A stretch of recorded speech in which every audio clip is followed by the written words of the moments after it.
My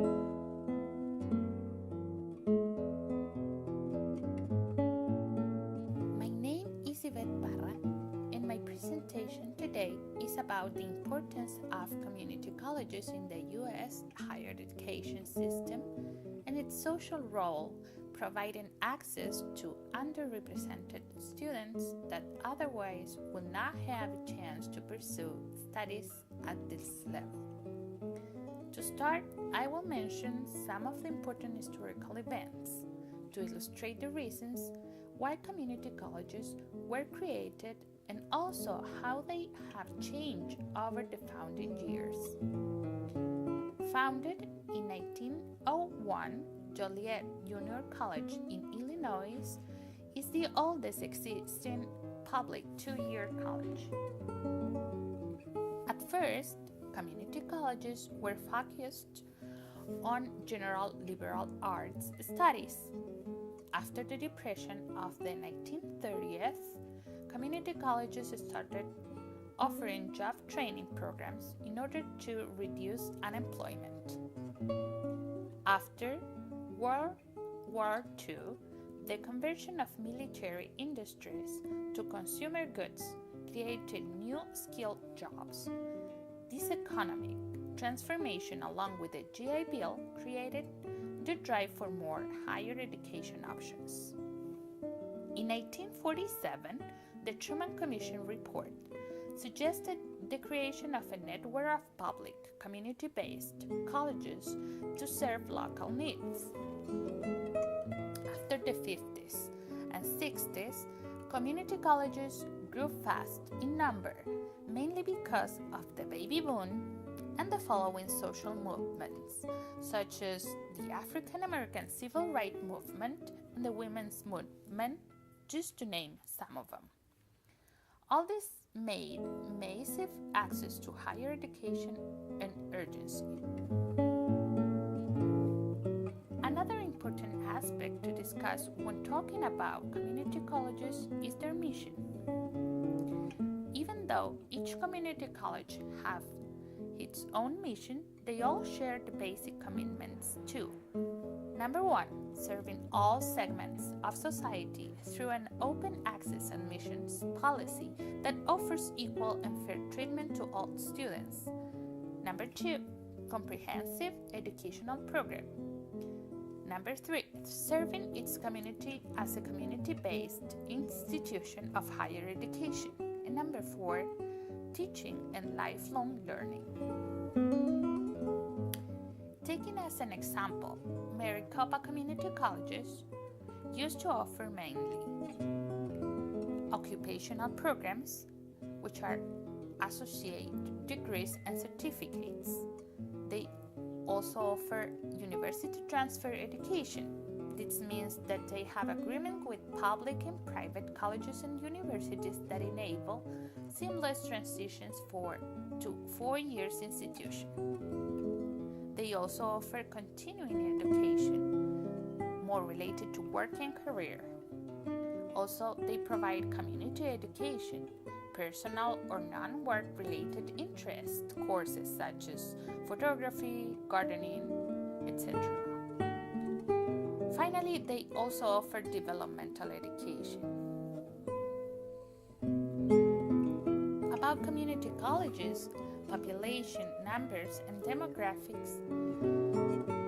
According to the American Association of Community Colleges, these institutions have educated more than half of the nation's undergraduates. According to this source, enrollment by fall 2014 was 12.3 million students, where the 60% were enrolled for credit courses and 40% enrolled for non-credit courses.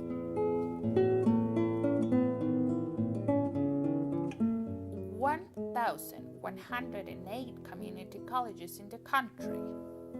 On the map, you can see the distribution of these colleges in the different states.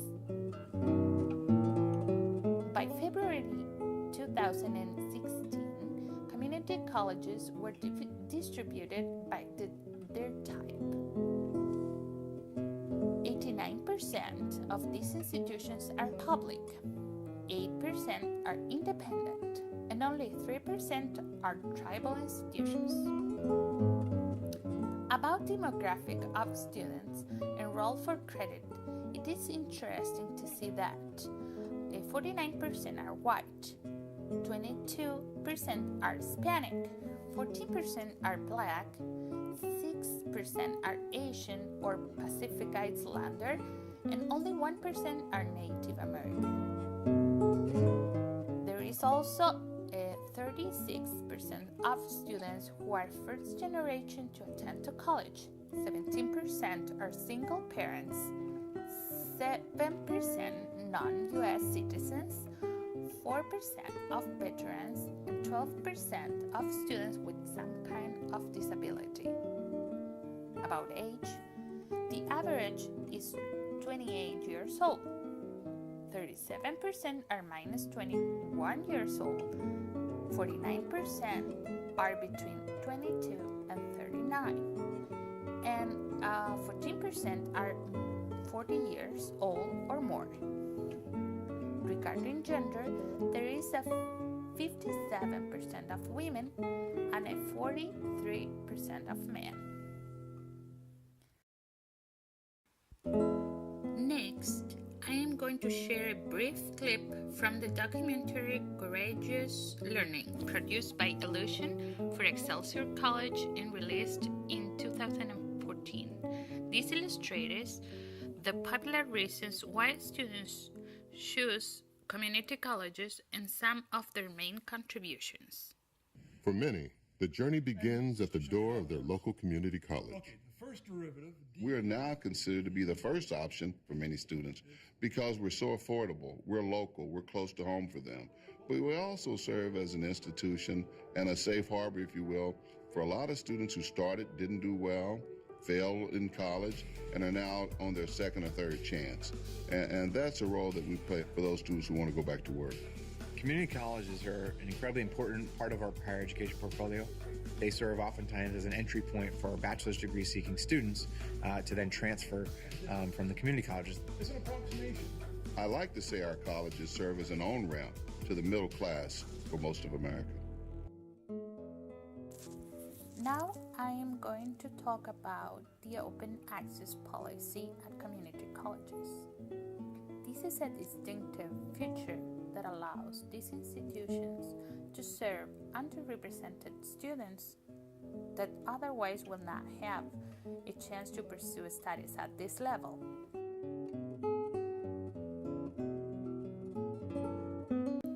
According to the 21st Century Commission on the Future of Community Colleges report, the unique and powerful contribution of community colleges lied in preserving access while also emphasizing student success, enhancing quality and closing attainment gaps associated with income, race, and ethnicity and gender.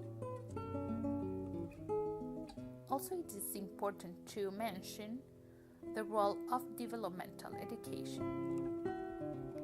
In this context, developmental education is the base to accomplish the open door admissions policy of the American community colleges. Developmental education, also known as remedial education or developmental studies, have evolved over the years. Traditionally, these programs included courses on reading, writing, and arithmetic, after which students are able to take the mainstream college coursework.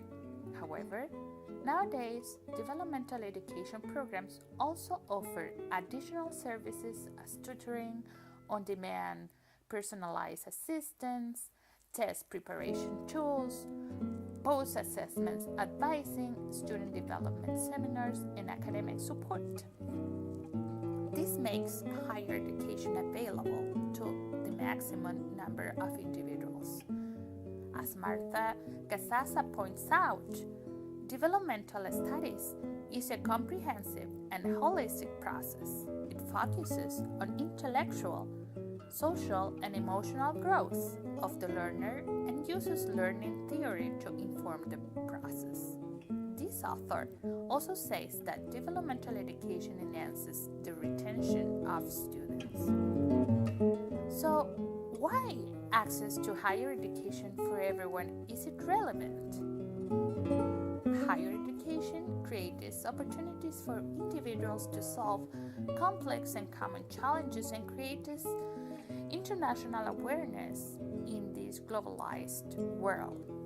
Also, it provides society highly trained workforce as more educated leaders begin to strive for democracy, as citizens begin to make informed decisions. From a social economic point of view, individuals that access to higher education have more chance to reach the American dream.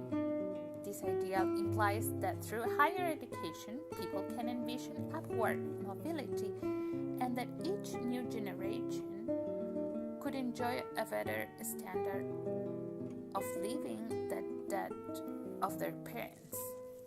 Brenneman and Harlow and Mello and Helen said that sustainable jobs today require some education beyond high school. Also, the American Association of Community Colleges shows that by 2018, nearly 2/3 of all American jobs will require a post-secondary certificate or degree.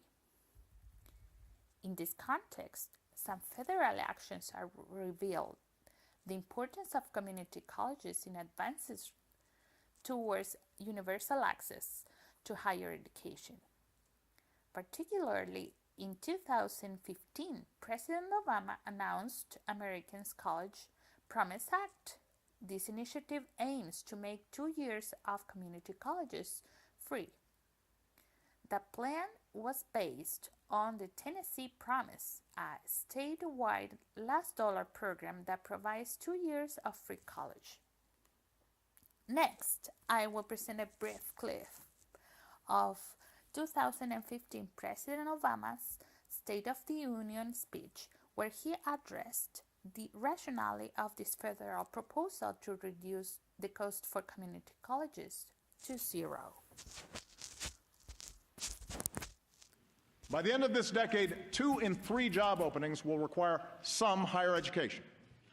2 in 3. And yet we still live in a country where too many bright, striving Americans are priced out of the education they need. It's not fair to them, and it's sure not smart for our future. And that's why I'm sending this Congress a bold new plan to lower the cost of community college to zero.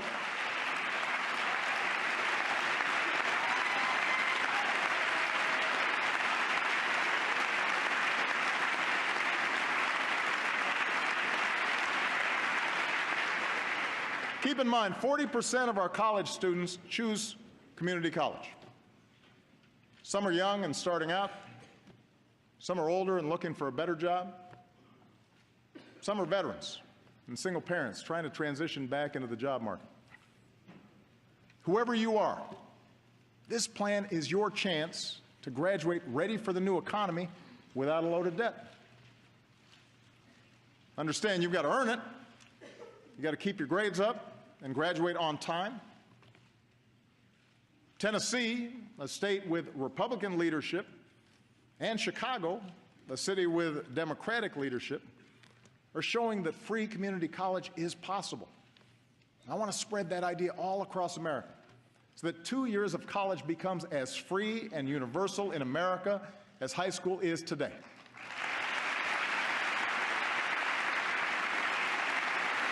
Let's stay ahead of the curve. And I want to work with this Congress to make sure those already burdened with student loans can reduce their monthly payments so that student debt doesn't derail anyone's dreams.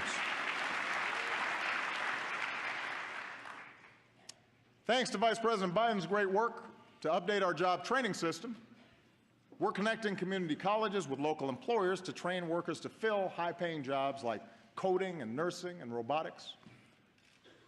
Tonight, I'm also asking more businesses to follow the lead of companies like CVS and UPS and offer more educational benefits and paid apprenticeships. opportunities that give workers the chance to earn higher paying jobs, even if they don't have a higher education.